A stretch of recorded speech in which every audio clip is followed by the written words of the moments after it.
Carlos Ignacio Yulger, jefe de la bancada de consejeros republicanos.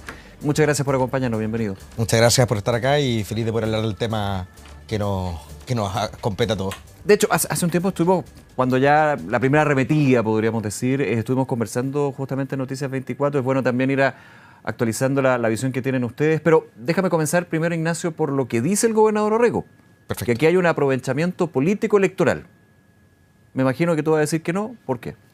Mira, la situación es bastante simple. Si esto fuera aprovechamiento político, nos habríamos quedado en la mera declaración de prensa, en la mera, por así decirlo, discusión a través del diario o a través de los plenos o a través de las comisiones, sino que esto ha sido un trabajo riguroso desde que nosotros asumimos a inicios de año, en los cuales nosotros participamos en la Comisión de Control de Gestión, en los cuales nosotros realizamos una serie de oficios, en los cuales nosotros señalamos una serie de irregularidades, y cuando nosotros estamos haciendo nuestra carpeta de situaciones complejas, porque recuerdan un poco el escenario con el cual se asume este nuevo ciclo político, se asume... Claro, la segunda administración, en este caso como gobernador de Claudio Orrego. La segunda administración comienza con un grado de desconfianza, con todo lo que había pasado con Procultura, con todo lo que había pasado con el tema convenio, con todo lo que había pasado con la situación en torno al manto de desconfianza que está en torno a todos los gobiernos regionales. Esa es la situación con la cual nosotros asumimos. Y el mandato que nos pidió a nosotros la gente fue, por favor, fiscalicen. Aquí están pasando cosas raras, aquí hay desvíos de fondo, está completamente sindicado buena parte de lo que era Revolución Democrática, lo que era Alberto Larraín. Hay una situación que es bastante compleja. Eso por el punto Procultura. Eso para el punto Procultura. Y nosotros en la mitad de la investigación, cuando nosotros todavía no hablábamos prácticamente de ninguno de los puntos que estaba hablando, aparece el informe de la Contraloría. Aparece un informe de junio, aparece un informe de mayo. Junio, claro, mayo y junio fueron los informes. Exacto, de Contraloría, pero hablaban de distintas gobernaciones, entre ellas la metropolitana. El informe de junio habla exclusivamente de la gobernación, exclusivamente de la región metropolitana. El de mayo habla de 5, si no me equivoco. Habla de la corporación de la región metropolitana. De la corporación. Tú tienes informes que son por cada región, entonces van a ir apareciendo los informes por cada región, pero en estos dos informes en concreto, lo que tú tienes es un trabajo completo, contundente, donde se entrega una bilateralidad a la gobernación. Este informe incluye ya una respuesta a la gobernación. Se le entrega a la gobernación la oportunidad de contestar. Y la gobernación utiliza ese derecho. La gobernación contesta, entrega su descargo ante los cargos que hace la Contraloría, y la Contraloría emite... Voy a hablar más del informe de junio, para no exclusivamente de la gobernación metropolitana. Uno es gobernación y el de mayo es de la corporación. Perfecto. Ambos de la región metropolitana, porque en uno es gobernador Claudio Orrego y el otro es presidente de la corporación. Entonces son ambos en torno a Claudio Orrego. Pero el informe de junio es el informe un poco más contundente, porque el otro son cuestiones de doble rendiciones, triple rendiciones, cuestiones contables, asientos contables, Excel más, Excel menos, boletas más, facturas menos. Entonces, pueden haber errores administrativos. Exactamente. Entonces hay una cuestión que es mucho más... que se subsanan, y la alerta de Contraloría de aquí hay eventualmente un error, hay un error. En el informe de Contraloría tú tienes varias cosas. El de junio. Sí. Tienes primero algunas cosas donde le dice a la gobernación, mira, sabes que aquí no hay ningún problema, tienes algunos días para tú poder subsanarlo. En otros le entrega recomendaciones para decir, oye, aquí hay un problema, pero sabemos que en el fondo la administración tiene bastantes problemas en general, entonces esto se puede solucionar con estos mecanismos, algunas cosas, algunas recomendaciones. Perfecto. Pero en el caso de, por ejemplo, lo que es el coaching ontológico, el de Vera y Asociados con respecto a que se utilizó para hacer menciones, comentarios y asignaciones con respecto a la campaña, ahí la Contraloría es muy clara y uno lo puede ver en las páginas 70 a 75, en donde dice, aquí hay una contravención grave. Esto antes que dejara el cargo de gobernador para buscar la reelección antes de una campaña. Exactamente. Estos antes, o sea, cuando era gobernador en su primer periodo. Estos son los meses antes, y de hecho son pocos meses antes de la campaña, porque incluso hablan de Pancho Orrego, hablan de Macarena Santelice, hablan de la figura de Milei, por ejemplo, hablan de cómo, por qué si Claudio Orrego está marcando tanto en las encuestas, no marca, por ejemplo, en la elección presidencial. Hablan, por ejemplo, de fomentar la figura de Claudio, hablan de la campaña, hablan del equipo de campaña y discuten ampliamente cuestiones que son de la campaña con recursos del gobierno regional. Sí, déjame detenerme ahí un segundo. Me puedo equivocar, creo que no. Recuerdo lo que fue la explicación que entrega, si no me equivoco, en la sesión del Consejo, el gobernador Claudio Orrego, o en una entrevista, no recuerdo muy bien, ahí pido disculpas, pero hablaba de que este coaching consideraba también lo que era la coyuntura, la contingencia y por ende también la contingencia política. Que eso justificaría finalmente esto. Esa es la opinión de Claudio Orrego, opinión que él ya entregó a la Contraloría. Por eso yo digo con bastante claridad que tú tienes un proceso que inicia la Contraloría, que le entrega la posibilidad de hacer descargos a la gobernación, y una vez hechos los descargos, la Contraloría dictamina, y la resolución a la que llega la Contraloría es muy sencilla y no da lugar a interpretaciones. Aquí hay una contravención grave al principio de probidad administrativa, y va a enviar los antecedentes al Ministerio Público y además va a iniciar un proceso sancionatorio. O sea, la Contraloría ya declaró. O sea, más allá de una opinión más o una opinión menos, la opinión de la Contraloría es clara. La opinión de la Contraloría no es la opinión de un senador, no es la opinión de un diputado, no es la opinión de una persona como el órgano fiscalizador en este caso. Es el órgano fiscalizador, justamente, es el órgano contralor. Es el órgano que se encarga que autoridades como Claudio Rego se sujeten a la ley. Y en esa opinión nos entrega un mandato, porque ahí mismo cita la norma de destitución. Y no tiene la Contraloría la facultad de realizar la destitución. La facultad de la destitución, o la de cesación del cargo, mejor dicho, es del Tribunal Calificador de Elecciones y es con 1/3 de los consejeros regionales. Cuando nosotros hicimos el anuncio, fue en base, en primera instancia, con este informe. Y con este informe nosotros armamos un equipo de abogados, nos contactamos con las otras bancadas, hicimos invitaciones para hacer una investigación, pero con el informe a mano, diciendo, nosotros vamos a entregar el requerimiento porque tenemos este informe.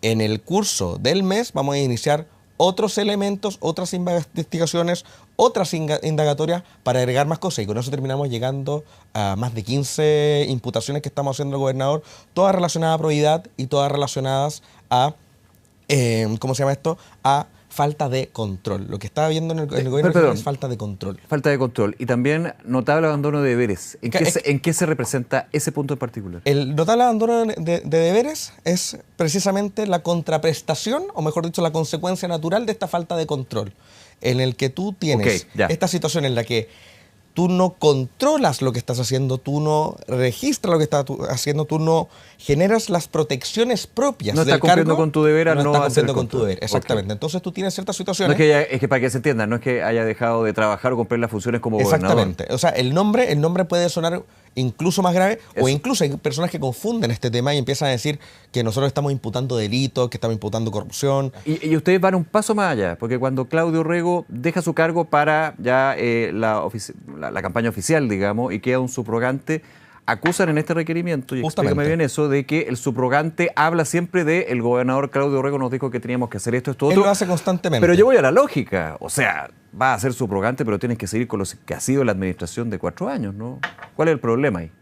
Tú no tienes que ser solamente un continuador, tú tienes que ser de la persona, tú tienes que ser un continuador del órgano. Esa es la importancia y la diferencia y algo que no entienden ni los alcaldes ni los gobernadores. Esto no gira en torno a la figura personal del alcalde o del gobernador con nombre y apellido, sino es el órgano alcalde, es el órgano gobernador. Y en ese sentido, no es que Claudio Rego entregue lucas a la municipalidad, no, es la gobernación, es el consejo regional, es el organismo gobierno regional. De no hecho, es Claudio Rego de su bolsillo. Esos recursos lo tiene que aprobar el consejo regional. No es la petición del gobernador la que lo hace, entendiendo que más encima...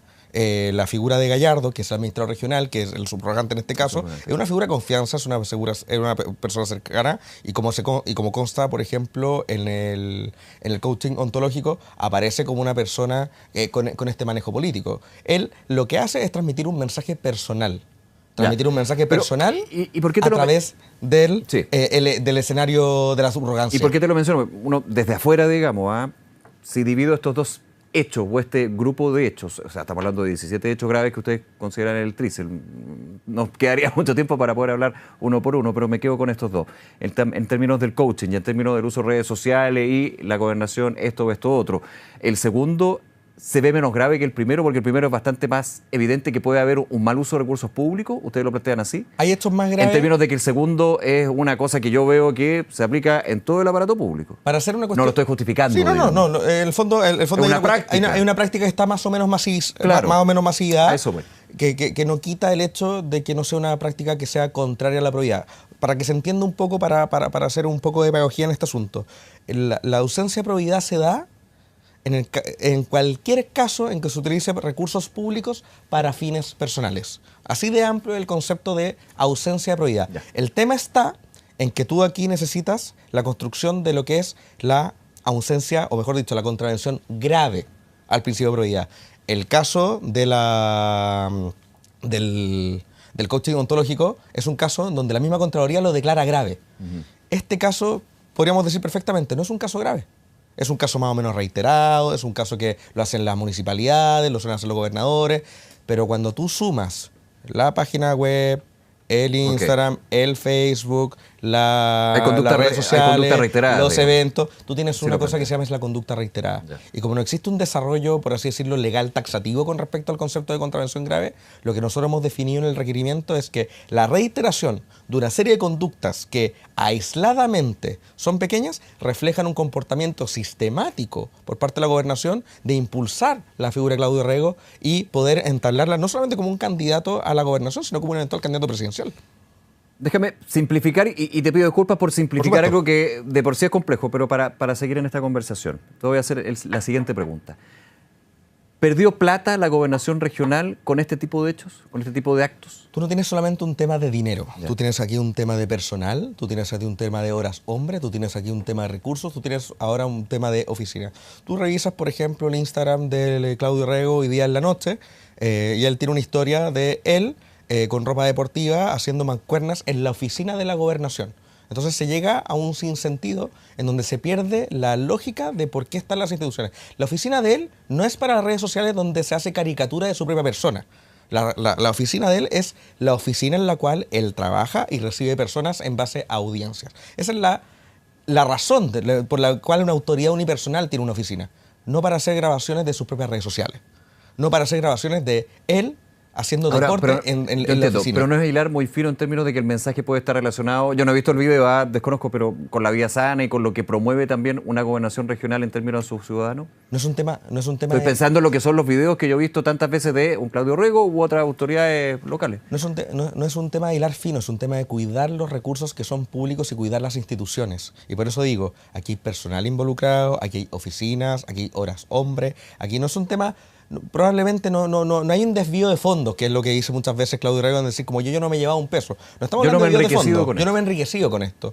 Y puede ser verdad. Eso es una arista penal que no es la arista que nosotros estamos investigando. Si hubiera desvío de fondos, nosotros estaríamos hablando de otros delitos y esto es lo que está persiguiendo. O sea, estaría entregando los antecedentes a la Fiscalía. Exacto. Que de hecho hay una investigación. Que es lo que pasó, de hecho, y lo que están haciendo en el fondo a través de Procultura y Fiscalía. Pero eso es otro tema. Ya. Lo que nosotros estamos pidiendo es, lo que nosotros estamos pidiendo al tribunal es la aclaración del tema administrativo. Ya, y en el tema administrativo... Para tenerlo súper claro, en el requerimiento al tribunal, y para que quede súper claro en esto, ¿sí? No está considerado el caso Procultura. Tenemos breves menciones, pero no con respecto a la arista penal, sino la arista con respecto a lo rápido que se hicieron ciertas gestiones, con respecto a por qué se le entrega tanto dinero en una sola erogación, en el fondo con un solo cheque, con un proyecto que se hace de forma tan rápida y una persona que tenía tanta confianza. Que el gobernador ha dicho que en ese proyecto, que era en medidas preventivas contra el suicidio, si no me equivoco, o salud mental en general, participaron otras fundaciones también, no solamente Procultura. Exactamente, el tema, por eso insisto, el tema no es que Alberto Larraín llegó y se llevó las lucas. Nosotros no estamos diciendo que Claudio Rego es cómplice de eso. Eso lo determinará los tribunales según la investigación de Fiscalía. Lo que nosotros estamos diciendo es cómo un proceso de tanto dinero se hizo de una forma tan rápida y con tan poco control para permitir que alguien como Alberto Larraín se pueda llevar el dinero de una forma tan simple e incluso meter el dinero en fondos mutuos, enriquecerse previamente a habérselo llevado. Esa es la imputación que nosotros estamos haciendo. Y por eso hablamos no solamente del tema de probidad de usar recursos públicos para cuestiones privadas, sino también de la ausencia de control. Este es un caso patente de cómo la ausencia de control permite que una persona de confianza de Claudio Rego, porque estamos hablando, no es un desconocido, una persona que conocía a Claudio Rego hace muchos años cuando era incluso alcalde de Peñalolén, se pueda llevar los recursos de una forma tan fácil. ¿Cómo no existían los mecanismos para que esto se pudo haber evitado? Ahora, se podrá acusar, estoy no inventando, estoy como pensando ¿sí? Lo que podría ser un argumento, cuando se habla de falta de control y que termina con estas situaciones. Que hay un problema de la gobernación más que del gobernador, siendo evidentemente el gobernador la cabeza y quien tiene que permear, digamos, este tipo de situaciones, pero dentro de la estructura de la gobernación y su sistema de control. El tema es que la gobernación la arma prácticamente Claudio Rego. El primer gobernador. El primer gobernador y el primer pregobernador. Estamos hablando de que era intendente, el intendente que habilitó prácticamente la gobernación, fue gobernador, el primer gobernador, es el segundo gobernador, y prácticamente los equipos que existen hoy día fueron armados por él y lo llevan acompañando por muchos años. No podría argumentar eso, no sé si es la argumentación de él, pero me estoy adelantando. Entonces tú tienes un acceso, porque él conoce a los equipos, participa con ellos, reciben órdenes de ellos, muchos de ellos trabajaron con él hace muchos años, estamos hablando de Alberto Larraín en Peñalolén, estamos hablando de Mayuri también en Peñalolén, estamos hablando del gerente de la corporación, que es Jaime Pilowski, que también es parte de su equipo también por año. Estamos hablando de personas que no son nuevas en política. Esto se podría entender, por ejemplo, para hacerse una idea, ¿sí?, si fuera un alcalde que acaba de asumir y lleva 6 meses. Ya. Y es su primera vez en el ejercicio público. Que podría decir, ¿sabes qué? Esta persona podría tener un grado de desconocimiento o que sus equipos, en el fondo, lo están engañando o lo están ocultando información. Aquí estamos hablando de equipos armados, formados y que son parte del universo de Claudio Rego por más de 30 años algunos. 30 años, 20 años, 10 años. No estamos hablando de una persona nueva en política, estamos hablando de una persona que tiene 35 años de carrera de servicio público y que él armó prácticamente la gobernación regional. Ya, su juicio no podría acusar desconocimiento. Sería una falta de inteligencia y sería algo bastante burdo para decir a los jueces del tribunal. Ignacio, ustedes presentan este requerimiento al Tribunal Calificador de Elecciones junto a consejeros de la UDI, no así de Renovación Nacional. Escuchábamos declaraciones hace un ratito y apuntaba la consejera regional a que ellas van a esperar la comisión investigadora. Hay una investigación dentro del CORE. ¿Por qué no esperar, digamos, esa comisión investigadora? Hay dos cosas. Primero, este requerimiento fue firmado por los 11 consejeros del Partido Republicano, los 4 consejeros de la UDI y una consejera de Renovación Nacional que ya prestó la firma porque entendió la importancia de poder presentar esto con una celeridad. Cuando hablamos de justicia, cuando hablamos de fiscalización, los tiempos son muy importantes. Cuando la justicia llega tarde, no llegó. Estamos hablando que es un requerimiento que, cuando nosotros revisamos el de Gris Naranjo, se demoró más de 1 año y medio en investigar si llegaron a una solución. En Coquimbo. En Coquimbo. Estamos hablando de la gobernación de Coquimbo. Cuando nosotros evaluamos la posibilidad de esperar a la comisión investigadora, nos sentamos, vimos un ánimo dilatorio. Nosotros lo que vimos fue el aumento de los plazos, y cuando tú tienes los plazos, por así decirlo, legales, los plazos administrativos, que en el fondo que son los hábiles administrativos, que son más amplios que en el fondo que los hábiles normales. Entonces, claro, porque son prorrogables, me imagino. Exactamente, entonces tú puedes en el fondo ir pidiendo algunas cosas, se demoran. Ahora, ¿pero quiénes dilatan? ¿A juicio de ustedes? Nosotros creemos ¿Y quiénes son los integrantes de la comisión? Nosotros creemos, y una de las cosas que aparece en el requerimiento, que los que están dilatando son del equipo del gobernador. Estamos hablando del abogado, estamos hablando de la ministra regional, estamos hablando de personas que se les ha solicitado la información y directamente no la han entregado, la entregan a medias, la entregan mal o incluso dicen que no existe. O en el caso, por ejemplo... No que esté dilatando quienes integran la comisión investigadora, sino a quienes se les solicita la información de la gobernación. Te pongo un ejemplo concreto. El consejero Felipe Cereí, que es un consejero de nuestra bancada, solicitó cuál había sido la respuesta que había entregado la gobernación a la Contraloría General del informe de junio. Ya, ese puede ser un escrito, Eso es simplemente no sé, copiar el correo y decirle, aquí está mi respuesta. Okay. La habían publicado, la bajaron. Bajaron esa respuesta.